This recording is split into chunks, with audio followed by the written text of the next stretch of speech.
Across endless Antarctic white, one red scar breaks the silence. Alex sees the crimson flow and senses hidden danger. Maya explains that the strange liquid is not blood.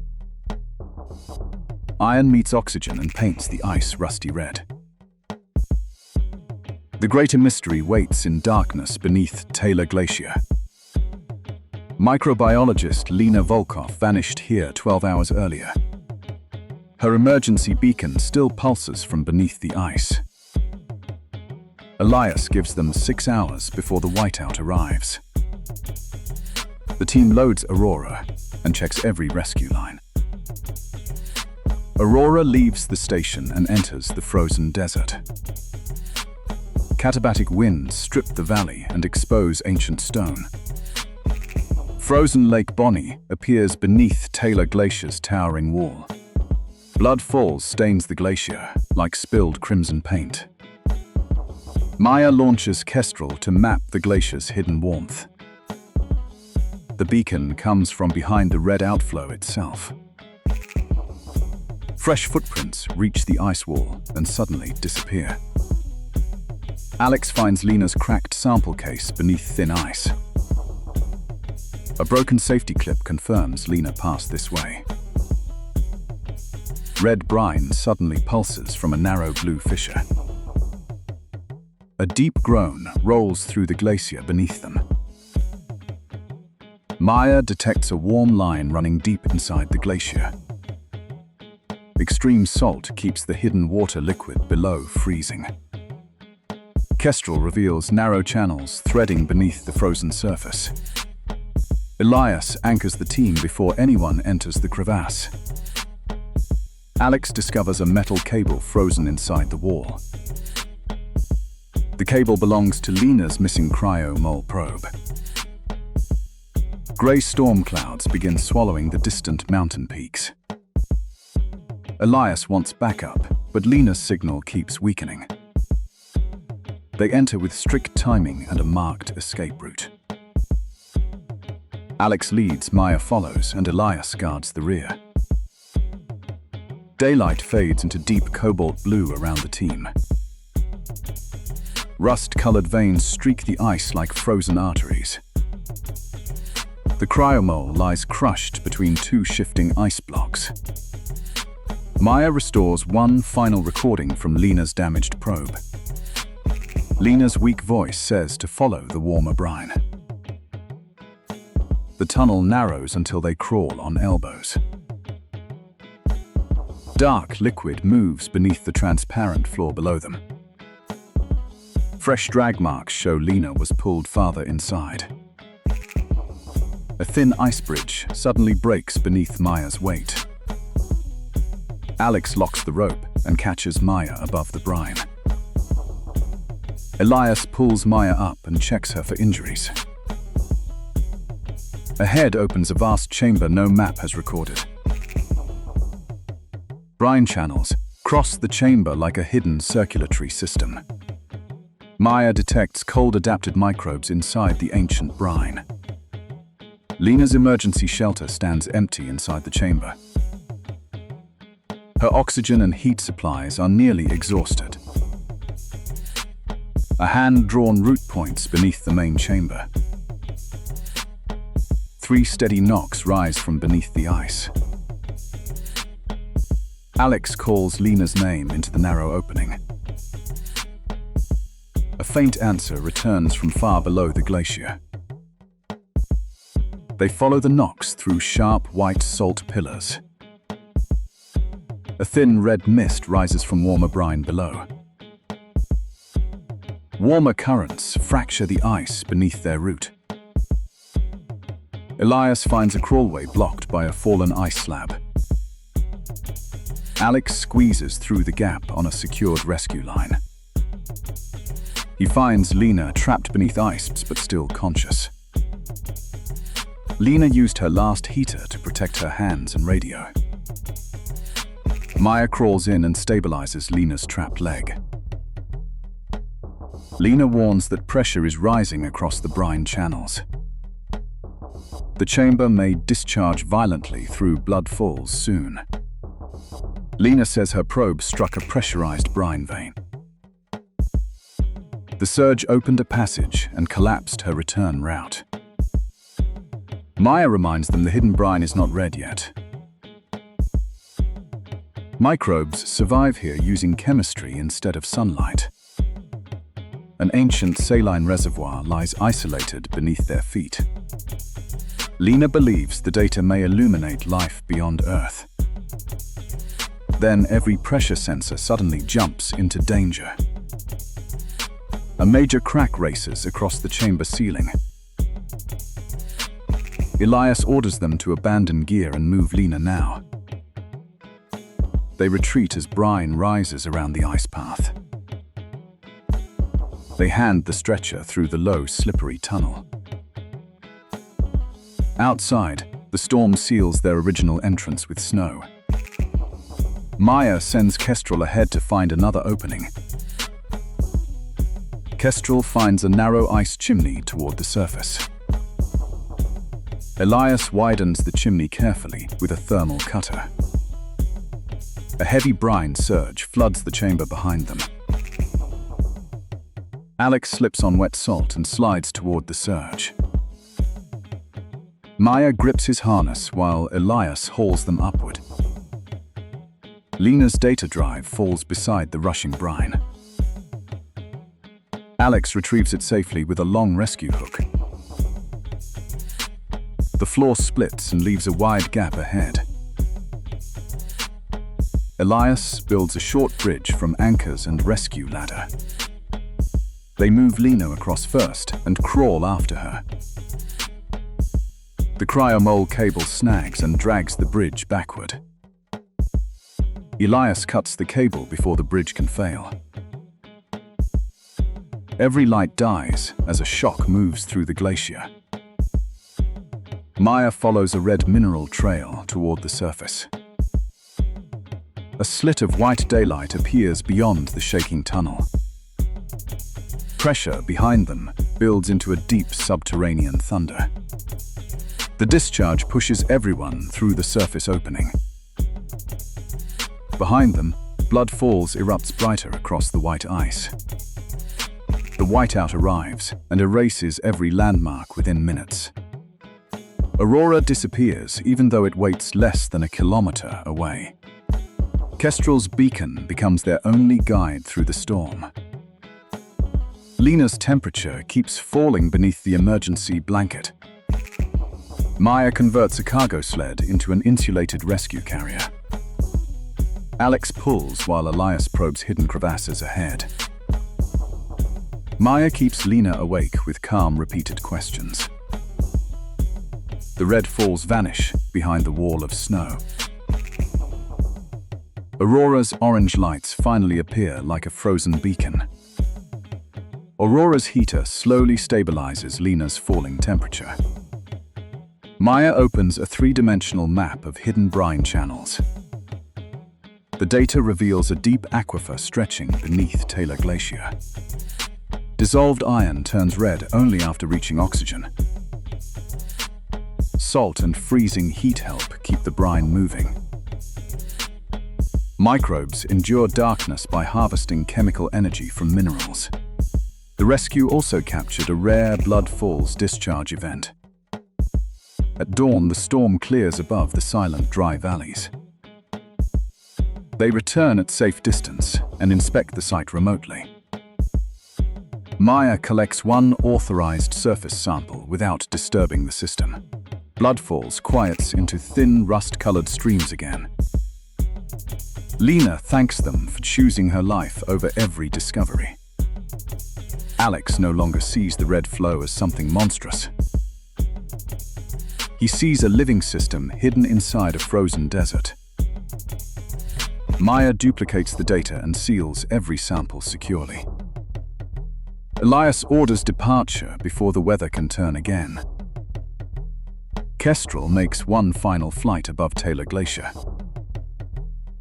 Before disconnecting, one buried sensor sends another pulse. The pulse repeats 3 times like the knocks below. Aurora leaves while the mystery beneath Blood Falls keeps moving. In the night fog of Xochimilco, hundreds of old dolls turned toward an empty boat drifting through the canal. On the boat floor, a distress beacon kept transmitting the name of missing photographer Mateo Cruz. The next morning, Elena Cruz sent the signal to Alex Carter and asked him to find her missing brother. Maya Reyes discovered that the static concealed a bell rhythm matching an old water channel system. Mateo's final photograph showed him entering the island of the dolls moments before a shadow appeared behind him. Captain Elias Ward prepared a research Trajanera with sonar, a drone, and an electric motor for the narrow canals. When Alex and Maya reached Xochimilco, colorful Trajaneras moved between green chinampas and waterside homes. Elena explained that Mateo had been documenting storm damage when he followed bells toward the island. She reminded them that the story of caretaker Don Julian and a drowned girl was local legend rather than proven fact. Mateo's last recording carried one warning: never follow the bells when the water becomes completely still. Luz del Canal left the busy tourist routes and turned toward the quieter ecological channels. Elena spotted one of Mateo's red root ribbons caught on a branch ahead. After that marker, distant music vanished and even the sound of their own movement disappeared into the fog. Maya's sonar detected a small object moving against the current, even though the water was nearly motionless. Inside the doll head, they found a memory card from Mateo's camera sealed in waterproof plastic. The recovered footage showed a stranger removing a doll from a wooden shrine before running away. The final frame revealed a narrow branch canal hidden by reeds and absent from tourist maps. The shifting current forced Elias to navigate by tree roots and sunlight instead of the compass. Colibri rose above the reeds and found another red ribbon leading toward a hidden patch of land. When the fog opened, the island of the dolls appeared with hundreds of weathered faces staring from the trees. Elena asked everyone to respect the site and avoid touching anything unless it was necessary. As soon as Alex stepped ashore, bells sounded from the trees even though there was no wind. Fresh tracks in the mud matched Mateo's boots and led toward the old wooden hut.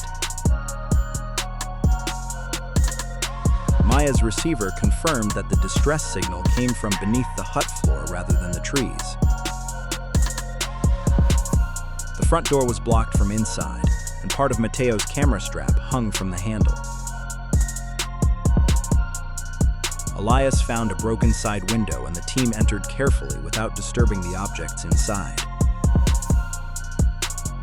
Inside, they found Mateo's tripod, a muddy rope, and a flashlight still glowing faintly. Dozens of dolls inside the hut all faced a floorboard fitted with a small iron ring. Alex pulled the iron ring and opened a narrow passage reinforced by old wood and tangled roots. Mateo's signal grew stronger below, so the team secured safety lines and descended one at a time. The passage was an old Chinampa service route where water once moved through wooden gates. Cold water rose around their ankles, and every bell tone made perfect circles spread across the surface.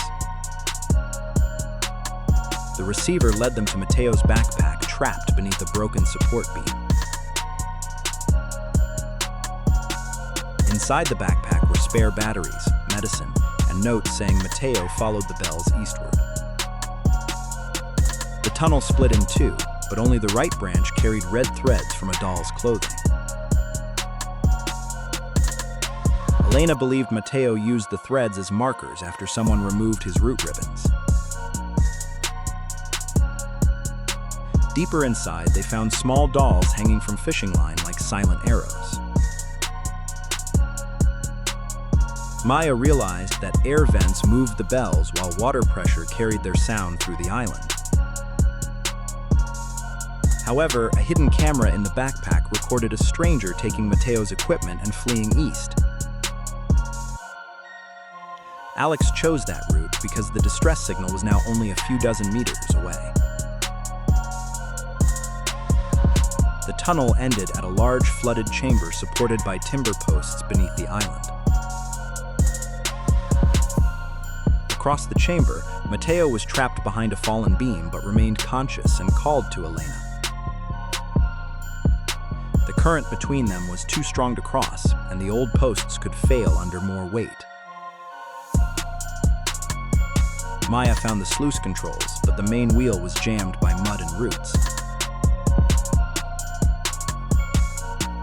Elias used an iron bar for leverage while Alex cut small roots without damaging the main structure. The wheel moved only slightly before locking again as water continued rising around Mateo. Alex hooked a climbing line over a crossbeam to create an aerial route toward Mateo. Elena used her knowledge of the canals to identify a secondary outlet that could weaken the current briefly. Colibri flew through the narrow gap and found the outlet blocked by branches and plastic bags. Alex crossed the chamber on the rope while Elias held the anchor and Maya monitored the timber supports. Halfway across, a timber post broke and the line dropped close to the powerful current. Mateo threw Alex a secondary line, and together they secured the route to a large tree root. Alex reached Mateo, but the beam pinning his leg was too heavy for one person to lift. Maya guided Colibri through the outlet and attached a thin line to the blockage. Elias pulled the line from the chamber, and the outlet opened as the current rapidly weakened. As the water dropped, Elena and Elias crossed the lower platform and helped Alex free Mateo. Mateo explained that he followed a stranger who took a shrine doll before the tunnel floor collapsed. The stranger took Mateo's radio to avoid identification but missed the automatic distress beacon. Suddenly, the bells rang faster and the hatch behind them closed as the water changed direction again. The route back to the hut flooded, forcing them to find another exit before the storm arrived. Mateo remembered photographing a bird symbol near an old irrigation shaft. Colibri scanned the chamber and found the symbol behind a curtain of roots above them.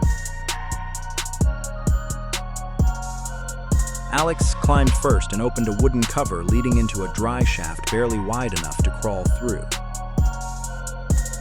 Elena guided the injured Mateo through the shaft while Elias watched the water rise behind them. The team emerged on the far bank and saw the rain-coated stranger leaving in a small motorboat.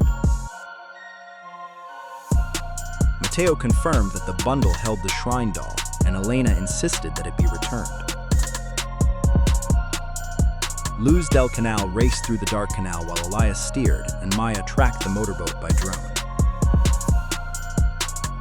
The stranger cut the boat lights and entered tall reeds, but Colibri still detected the warm engine.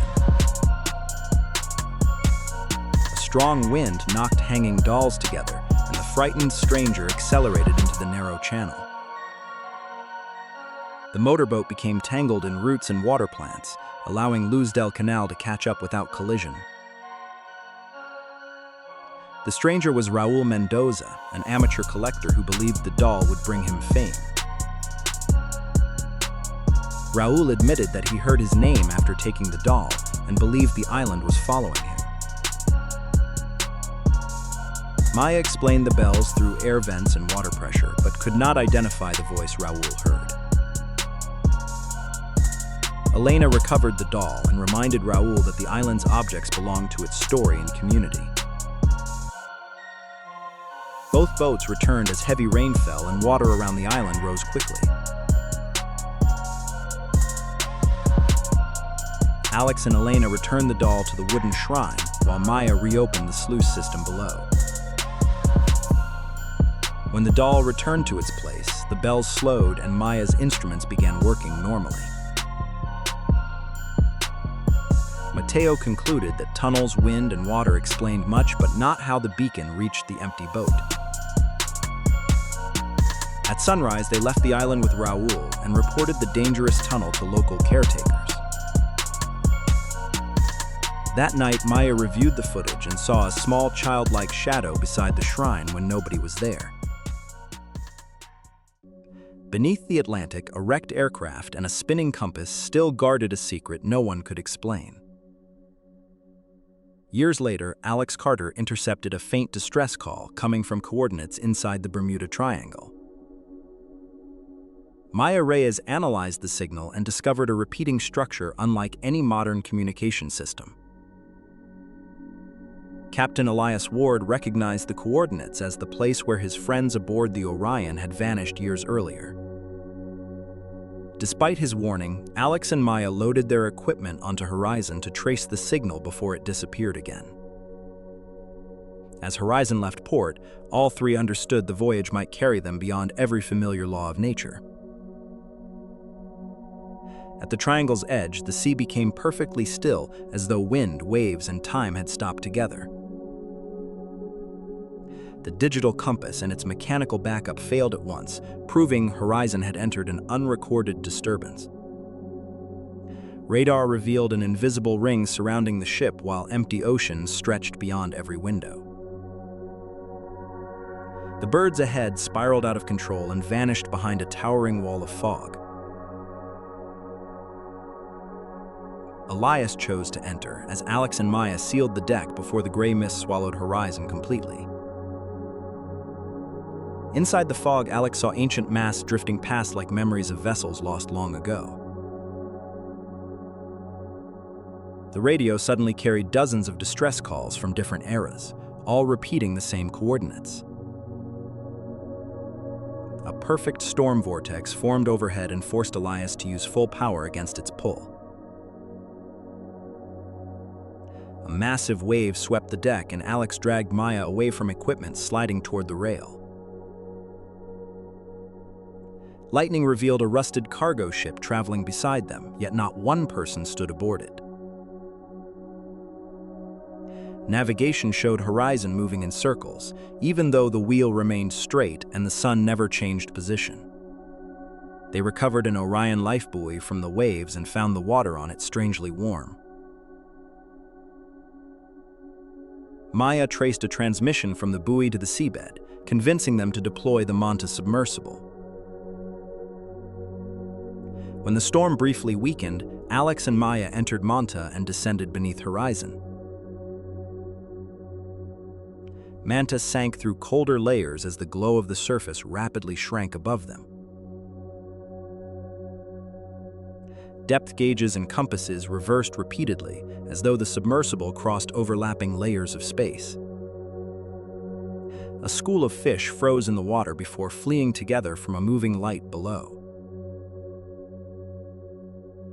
Manta's lamps revealed an intact passenger aircraft, but every seat behind its windows was empty. Beyond it lay a vast graveyard of ships, aircraft, and helicopters arranged around a deep trench. From the trench edge, Alex and Maya watched triangular lights moving slowly through the bottomless darkness. 3 black stone towers appeared, leaning inward and glowing like an ancient machine still operating. Manta lost all power and dropped into the trench beneath the harsh red emergency lights. Maya deployed the emergency lift bags just in time, revealing a golden-lit opening ahead. A chain of sonar pulses guided them through a narrow tunnel whose walls vibrated with the signal. The tunnel opened into a vast air cavern with an abandoned steel dock above mirror-still water. Alex and Maya left Manta and advanced across the damp platform with lights and sensors ready. In the darkness, they discovered Orion intact and trapped inside the cavern as if it had vanished yesterday. Everything on Orion's deck remained in place, but the entire crew had disappeared without a trace. The corridor clocks had stopped at different moments, and one suddenly ran backward before Maya. Wet footprints appeared and ended in the middle of the passage as a door opened by itself behind them. Inside the bridge, Alex found a journal showing 3 stone towers connected to a sphere at their center. Orion's old camera recorded a pillar of light opening over the sea and swallowing the ship. Then every light aboard Orion flashed as a deep vibration rose through the hull. Alex and Maya forced open the laboratory door, releasing freezing air from the sealed darkness. A black sphere floated above a metal platform and opened blue seams as Maya approached. Its energy pulse distorted the room and revealed visions of vehicles disappearing across many decades. Alex's radio caught Elias on the surface, but storm noise tore his urgent warning into fragments. Above them, horizons circled a gigantic vortex while Elias fought the wheel inside the darkened bridge. Water began rising through the cavern, leaving Alex and Maya little time to find Orion's crew. They raced below deck, following abandoned survival gear through the trembling corridors. A small camp was still warm, proving someone had been there moments ago despite the lost years outside. A recorder played desperate breathing before 3 real knocks sounded from the steel wall behind Maya. Alex answered the knocks, revealing a hidden door that did not exist on Orion's plans. The metal passage slowly became ancient black stone and ended at a massive triangular doorway. Beyond it, Orion's sailors stood motionless inside pillars of light, trapped at the instant they vanished. Maya recognized the chamber controls as the same 3-tower system drawn in the journal. When Alex stepped onto the central platform, the sphere appeared above him and the stone rings began turning. A beam struck the cavern roof as time around the sailors rushed forward and snapped backward. The visions proved the missing aircraft, and ships had been pulled through an invisible gateway. Maya realized the towers created a magnetic portal, and the sphere amplified it into a passing trap. To close it, they had to reverse all 3 control rings before the next cycle completed. Alex and Maya held 2 rings, but the jammed 3rd ring spread warning light across the floor. Alex attacked the obstruction with a pry bar, while Maya kept the other rings from resetting. A crack burst open and seawater flooded the chamber, turning the repair into a race against the current. Alex secured a safety line and forced his way through the water toward the final control. The mechanism finally moved and all 3 rings illuminated together as the reversal began. Maya connected her tablet and pulled the final energy lever, changing the sphere from blue to gold. On the surface, Elias aimed Horizon into the storm's eye as a beam erupted from the seabed. The sphere cracked and collapsed inward, while the light prisons around Orion's sailors shattered. The sailors awakened in confusion, believing only seconds had passed since the day they vanished. Alex and Maya led everyone from the chamber as water rose and the ancient walls began collapsing. Some boarded Manta while the others entered Orion's lifeboat beneath falling rocks. Manta raced through the collapsing tunnel as Maya dodged stone, debris, and churning mud. The cavern sealed behind them as the submersible escaped and the three towers fell into the trench. A wave of light crossed the seabed and lifted them inside a spiraling column of water. Manta burst into the calm center of the storm where Horizon's rescue lights were waiting. Elias brought Manta alongside and welcomed Alex, Maya, and the Orion survivors back aboard. As the final survivor reached safety, the storm vanished with impossible speed beneath a sky of stars. Horizon left the Bermuda Triangle at sunrise, carrying the missing crew and evidence beyond imagination. On the bridge, Maya secured the data while the powerless sphere rested inside a protected case. When Elias silenced the final distress call, the mechanical compass pointed north for the first time. But that night, the radio activated and broadcast Alex's own voice from a moment that had not happened. The signal carried a date from the following week and warned that their portal was only one of many. Beyond the glass, a triangle of light reopened beneath the sea as the compass slowly turned toward it. At midnight in the Karakum Desert, the Darvaza flame suddenly sank and revealed a distress beacon blinking below. The weak signal carried one sentence in the voice of geologist Layla Anayeva, who had vanished 3 days earlier.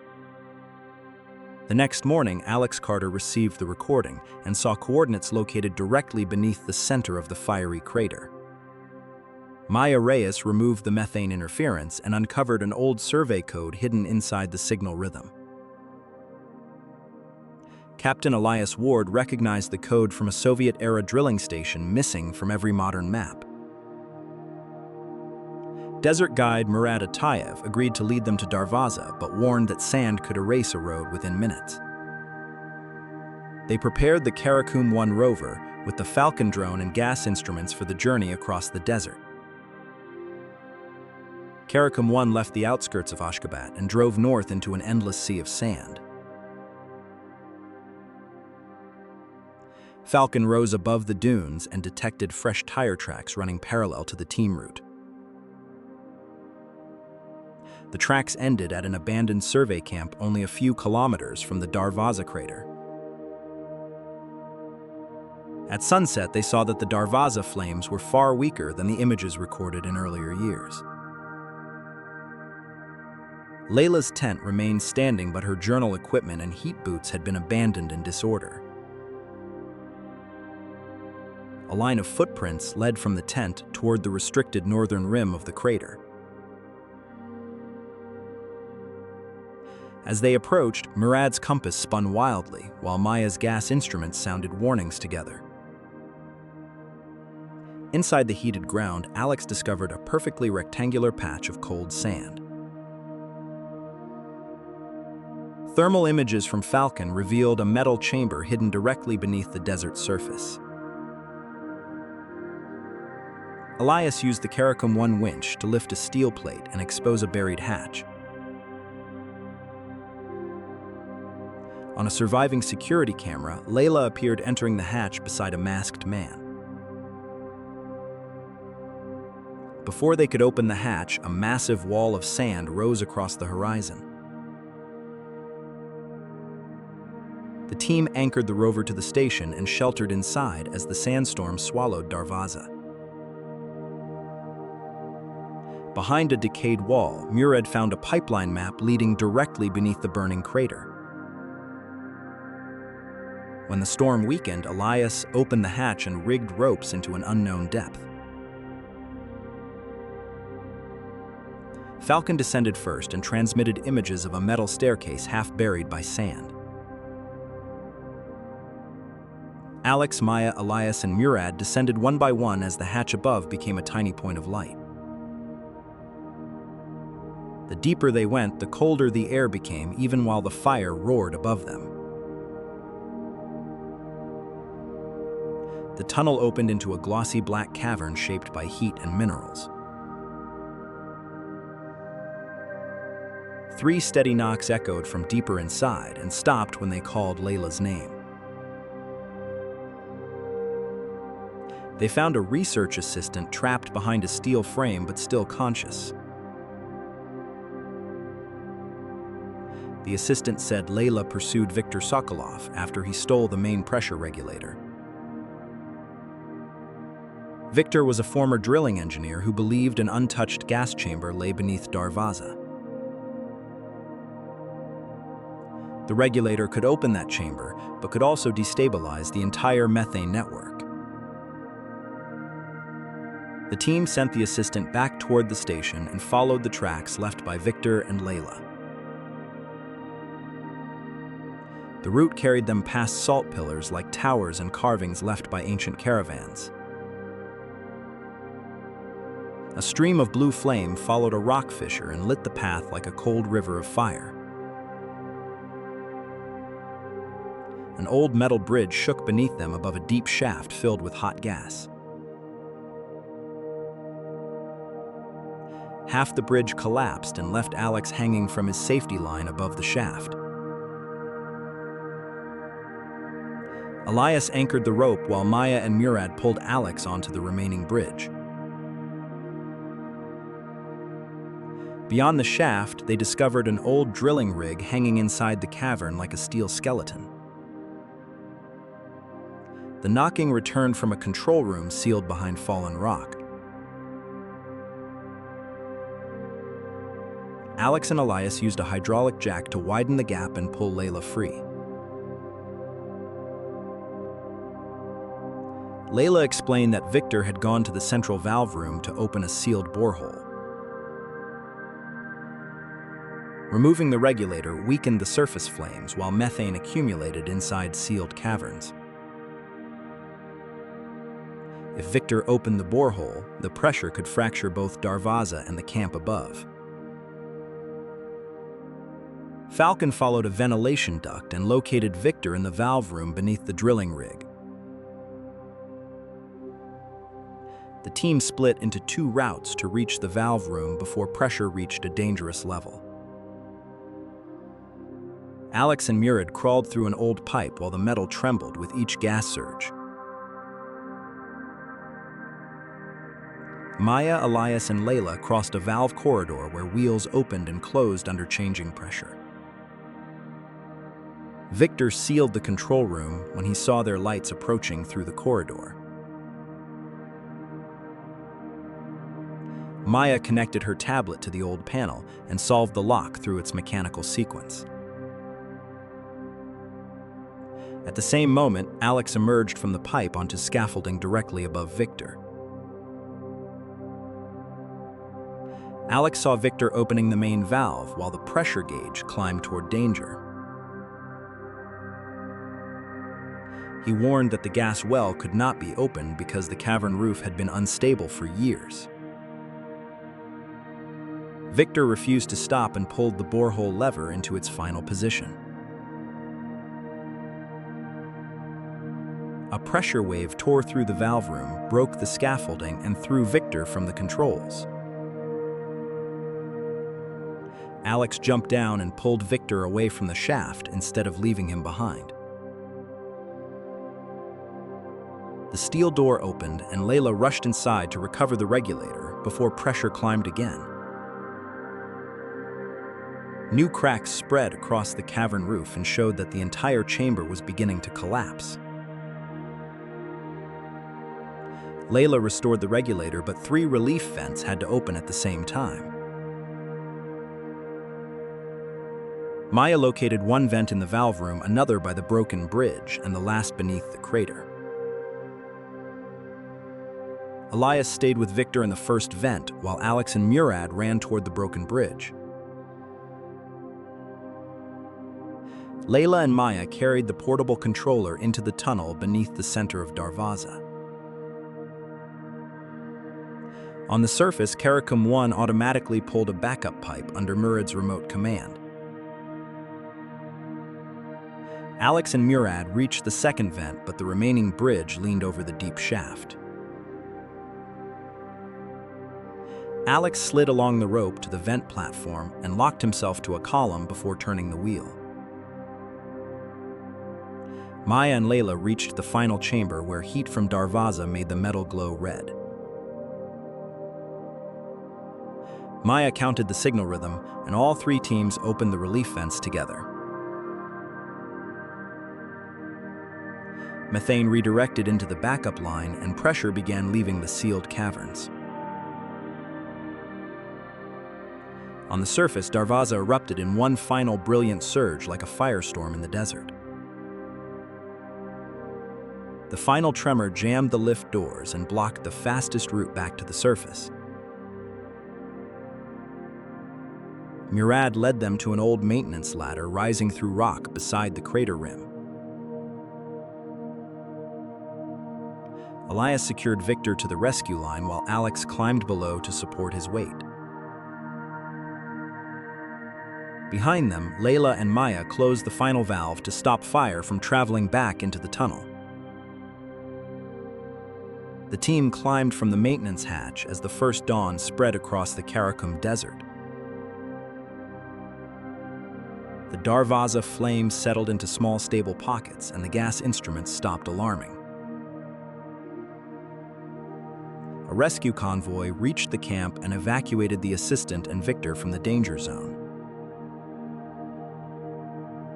Layla explained that the fiery crater came from geology, natural gas, and human decisions rather than the supernatural.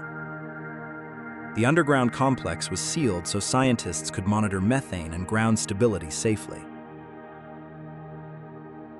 That evening, Alex and the others watched the quieter crater and believed the mystery had finally ended. Then Falcon suddenly received 3 knocks from a chamber deeper than every tunnel they had explored. When Alex sent a test pulse, the darkness beneath Darvaza answered with the same 3 beats.